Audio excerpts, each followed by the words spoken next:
Hello दोस्तों, welcome you, your family, your friends and your relatives on our gardening channel Ayodhya gardening. दोस्तों, हम लोग चाय बहुत पीते हैं, कॉफ़ी भी पीते हैं।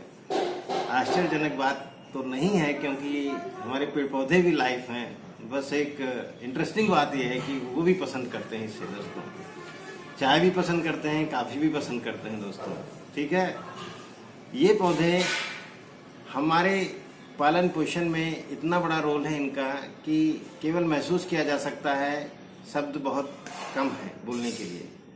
तो दोस्तों, आज हम ये समझना चाहते हैं कि चाय की पत्ती कैसे हमारे पौधों के लिए लाभप्रद है। ये उनके इंटरनल हेल्थ और एक्सटर्नल हेल्थ दोनों में ही मददगार साबित हुई है। दोस्तों, चाय की पत्ती हमारे किचन के रूट से होकर हमारे तक आती है और मार्केट से आती है सीधे, यानी मार्केट से लाके हम सीधे अपने पौधों में डालें या किचन से होके डालें। तो लेकिन दोस्तों, जब बात इकोनॉमिकल गार्डनिंग की आती है, ठीक है, तो हमारा ये रूट किचन के थ्रू ही होता है। ठीक है, हम मार्केट से ना सीधे ला करके किचन में जो यूज करते हैं, उसके बाद जो निकलता है चाय की पत्ती, उसको यूज करते हैं दोस्तों। ठीक है, और यही हम आपको सलाह भी देते हैं। लेकिन कोई अगर डालना चाहे, वो पेन ना लेना चाहे इसके तैयार करने का, तो वो कर भी सकता है दोस्तों। ठीक है, तो दोस्तों, आज हम बात करेंगे कि चाय की पत्ती को हम एक फर्टिलाइजर के तौर पर, ठीक है, अपने पौधों को कैसे दें, कैसे तैयार करें, कब कब दें। ठीक है, साथ में हम सावधानियां क्या बरतें, ये इंपॉर्टेंट चीज है। कॉफी की बात हम लोग कभी अगले वीडियो में कर लेंगे। ठीक है दोस्तों, चाय की पत्ती हमारे पौधों का, जो अगर हम बॉटनी समझना चाहें इसका, तो नाइट्रोजन, फास्फोरस और पोटेशियम देता है। नाइट्रोजन हमारे लीव्स वगैरह, पौधों के लीव्स के डेवलपमेंट में रोल प्ले करता है। फास्फोरस तना और इनके हमारे स्टेम्स को मजबूत करता है, जड़ों को मजबूत करता है। और पोटेशियम फ्रूटिंग, फ्लावरिंग में बहुत बड़ा रोल है। और ये तीनों ही कंपोनेंट्स इसमें पाए जाते हैं दोस्तों। ठीक है, और भी कंपोनेंट्स हैं, लेकिन ये मेजरली 3 हैं। तो एक तरह से देखा जाए तो जो हम लोग बाजार से एनपीके लाते हैं, ठीक है, वो हमारे घरों में ही मौजूद है, वो हमारे घरों में ही मौजूद है। दोस्तों, सिंपलेस्ट वे है कि तैयार करने का, कि पहले तो हमने क्या किया, एक पॉट लिया, एक प्लास्टिक का डिब्बा लिया ऐसे, तो उसके बाद ऊपर कपड़ा बांधा। ठीक है, ये देखिए तार से बांध दिया मैंने। फिर इसी में स्टोर करते जाते हैं। ठीक है, स्टोर करने के बाद क्या होता है कि इसका जो अंदर मिल्क होता है, पानी होता है, वो इससे छन जाता है, तुरंत के तुरंत छन जाता है। और ये इसमें केवल वही पड़ा रहता है, केवल चाय की पत्ती। इसके बाद जब हफ्ता 10 दिन का इकट्ठा हो जाता है दोस्तों, तो हम इसकी अदरक को और इसके तुलसी की पत्ती आज जो भी दिखती है, उसको हटा देते हैं। उसके बाद इसको हम 4 बार, 3 से 4 बार खूब बढ़िया से धुलें, खूब बढ़िया से धुलें।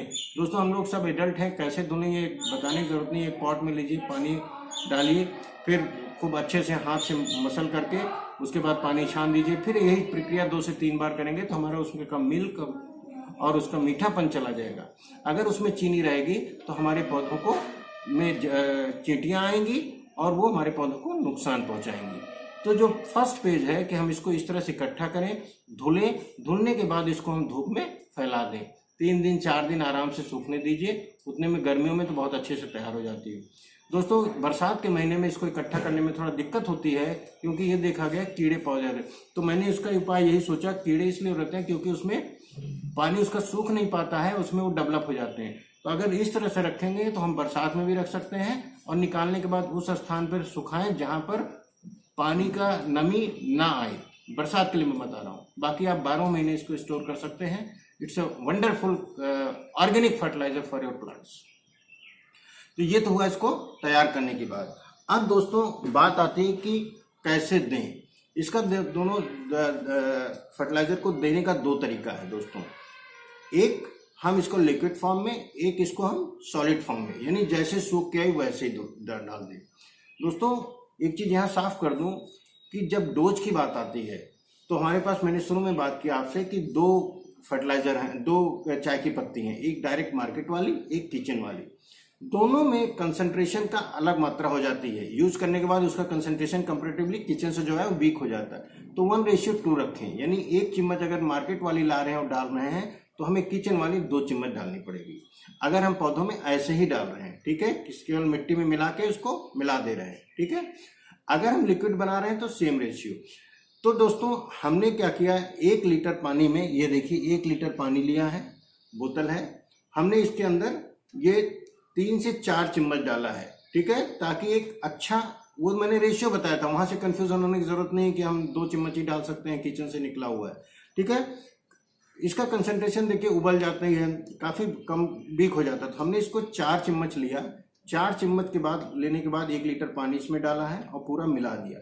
इसको दोस्तों 48 घंटे के बाद हमारा ये फर्टिलाइजर बिल्कुल तैयार हो जाएगा। आप देखेंगे तो इसका कलर इसमें उतर चुका होगा, ठीक है। चाहे तो आप आधा मग पानी इसमें फर्दर मिला करके पॉट में अलग करने के बाद आप छान करके सीधे पौधों में करीब 100 ml डाल सकते हैं, ठीक है। ये हमारा इसका डोज हुआ लिक्विड का, ठीक है। एक साथ में और इसको हम लोग अगर 15 दिन पे देते रहेंगे तो हमारे पौधों की एनपीके की जरूरत पूरी होती रहेगी, ठीक है, मिनिमम जरूरत। उसके बाद हम लोग अगर सूखा देने चाहें तो ये है दोस्तों हमारे पास, ये हमने सूखा वाला है, ठीक है। इसमें हमने, ये हमारे पास टीस्पून है, हमने क्या किया 2 से 3 चम्मच, छोटा बड़ा पॉट है तो 2 चम्मच, अगर हमारा 12 इंच या उससे ऊपर का पॉट है तो 3 से 4 चम्मच डाल करके उसमें हम पौधों में मिला सकते हैं। मिट्टी में मिला दिया, उसके बाद उसको मिक्स कर दिया बस, ठीक है, पानी डाल दिया। ये तरीका है हमारा दोस्तों देने का। अब दोस्तों हमको समझना है कि इस एनपीके से पौधों की बॉटनी कैसे चेंज होती है, पौधे का बॉटनी क्या है इससे। दोस्तों मैं आपको बताना चाहूँगा, जैसे मैंने बताया कि एक तो एनपीके का रिसोर्स है तो पौधों को डेवलपमेंट के लिए चाहिए, अभी अभी मैंने आपसे डिस्कस किया। दूसरा, ये पौधों की मिट्टी को पोरस बनाती है, पोरस मतलब भुरभुरी बनाती है। जब हम लोग मिट्टी में डाल देते हैं सीधे, उससे क्या होता है कि हमारी मिट्टी खूब भुरभुरी रहती है, तो ऑक्सीजन इनटेक बाहर से जो होता है वो अच्छा रहता है, गीली चिपकी मिट्टी नहीं रहती है। तो नतीजा क्या हुआ, हमारे मिट्टी की हेल्थ को इम्प्रूव कर देता है ये, क्योंकि वेल ऑक्सीजनेटेड सॉइल हो जाती है हमारी, ठीक है। तीसरा, ये एसिड हमारा ये पीएच का, जो मिट्टी का पीएच होता है उसको भी रेगुलेट करता है, ठीक है। तो अब हमें सावधानी क्या बरतनी है। अच्छा, यहाँ पर जैसे कुछ पौधे हैं, जैसे आपका गुड़हल का है, क्रोटन का है, या सब्जियों वाले हैं, ठीक है, टमाटर है, मिर्च है, इन सब में दोस्तों हमारा चाय की पत्ती का बहुत अच्छा रोल है, ठीक है। क्रोटन को एसिडिक सॉइल पसंद है, गुड़हल को एसिडिक सॉइल पसंद है, तो ये हमारा पीएच को एक लेवल देता है जो कि उसकी रिक्वायरमेंट होती है। और इस तरह से हमारा पौधा का जो सॉइल है उसकी हेल्थ 2 तरीके, एक तो पीएच रेगुलेट हुआ, दूसरा उसका ऑक्सीजन लेवल अच्छा हुआ। तो ऐसे में मैंने यही बताया था कि हमारा पौधे का एक्सटर्नल हेल्थ और इंटरनल हेल्थ दोनों इस फर्टिलाइजर से बहुत मजबूत होता है दोस्तों। अब महत्वपूर्ण बात कि सावधानी भी कुछ बरतनी है कि बस ऐसे डाल देना है। दोस्तों सावधानी जरूर बरतनी है। सावधानी पहली क्या, कि जब भी कोई चीज ओवरडोज होगी, चूंकि ये पीएच रेगुलेट करता है, कहने का मतलब ये है कि अगर हमने मिट्टी में अपने ज्यादा डाला क्वांटिटी, चाहे लिक्विड डाला चाहे सॉलिड डाला, ठीक है, तो क्या करेगा, ज्यादा होगा तो पीएच चेंज हो जाएगा, पीएच चेंज हो जाएगा तो हमारी जड़ें खराब होंगी, ठीक है। मिट्टी की इंटरनल हेल्थ, पौधे की जड़ें, आज का जो एनवायरनमेंट है फेवरेबल, वो खराब होना शुरू होगा। तो दोस्तों कम फर्टिलाइजर पड़ जाए चलेगा, बट ज़्यादा नहीं होना चाहिए, ठीक है। तो आप अगर लिक्विड डाल रहे हैं तो 50 से 100 ml के बीच में काफ़ी है, और अगर वो डाल रहे हैं, सॉलिड डाल रहे हैं, तो आप 2 से 3 चम्मच जनरली डालें। अगर बहुत बड़ा पॉट है तो उसमें तब 4 चम्मच डाल सकते हैं।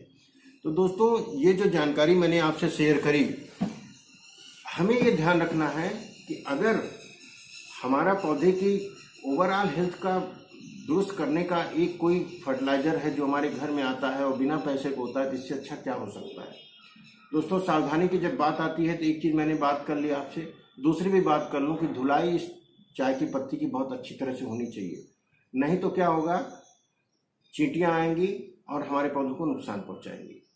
तो दोस्तों उम्मीद है कि ये जानकारी जो हमने आपको दी, ठीक है, वो काफ़ी काम आने वाली है। अब मैं आपको पौधे में अपने डाल के दिखाता हूँ, और ये मेरा लिक्विड फर्टिलाइजर तैयार हुआ, इसको मैंने आज ही डाला है। इसको 2 दिन के बाद हम क्या करेंगे, जब इसका कलर आ जाएगा हम इसको एक बर्तन में छानेंगे, छानने के बाद एक आध मग पानी भी मिलाएंगे, आधा मग। उसके बाद हम अपने पौधों में 50 से 100 ml, उन पौधों में, ये एक चीज और बता दूं कि सब पौधों के लिए लाभप्रद है, ये सब पौधों के लिए, लेकिन जो फ्रूटिंग और फ्लावरिंग वाले पॉट हैं, वह पौधे हैं, उनके लिए तो वरदान है। ठीक है, अब मैं आपको यहाँ दिखाता हूँ कि हम अपने पौधों में कैसे हमें डालना चाहिए। यहाँ पर दोस्तों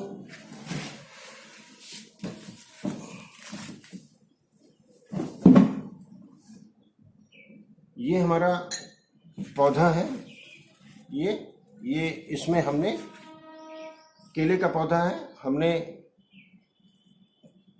2 से 3 चिम्मच डाल दे रहे हैं और हम इसको खुदाई करके मिला देंगे, ऐसे ऐसे दोस्तों, ऐसे ऐसे। ठीक है, और ये हमारा पौधा एक तरह से NPK का सोर्स इसको मिल गया। तो दोस्तों बहुत आसान काम है। और ये भी आपको बता दूं, लिक्विड और सॉलिड में मैं पहले भी डिस्कस कर चुका हूं, लिक्विड फर्टिलाइजर और सॉलिड फर्टिलाइजर में जो फर्क होता है, लिक्विड फर्टिलाइजर फास्ट रिस्पॉन्स करती है, अगर हमने ऐसे डाल दिया थोड़ा हमको लेट रिजल्ट मिलेगा, बस फर्क इतना है दोस्तों। तो उम्मीद है कि ये जानकारी आपको अच्छी लगी होगी। और हर वीडियो में मैं कोशिश यही करता हूं कि बॉटनी पार्ट डिस्कस हो, पौधे का इंटरनल और एक्सटर्नल हेल्थ के बारे में डिस्कशन हो पर्टिकुलर उस चीज से, ताकि हम ये जान भी सकें क्या और क्यों जान पाएंगे, तो हमें चीजें याद रखना बहुत आसान होता है दोस्तों। थैंक यू दोस्तों।